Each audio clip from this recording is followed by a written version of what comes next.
ওগো আল্লাহ,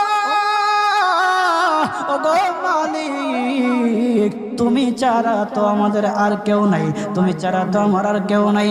আল্লাহ গো, তুমি যদি মাফ না করো কে আমাকে মাফ করবে? তুমি যদি মাফ না করো কে আমাকে মাফ করবে? তুমি যদি আমাকে মাফ করো তাহলে তোমার কোনো দিকে কমবে না, তুমি যদি আমাকে মাফ না করো তোমার কোনো দিকে বাড়বে না। আল্লাহ গো, তুমি আমাকে মাফ করে দাও। সারাটা জীবন অন্যায় কাজ করেছি, সারাটা জীবন নাফরমানি করেছি, আমার কাছে কালেমার দাওয়াত কম আসে নাই, আমার কাছে কালেমার দাওয়াত কম আসে নাই, আমাকে লোকেরা কম বোঝায় নাই। ওগো আল্লাহ, তুমি আমাকে মাফ করে দাও। মাফ না করলে কোথায় যাব, কার কাছে যাব?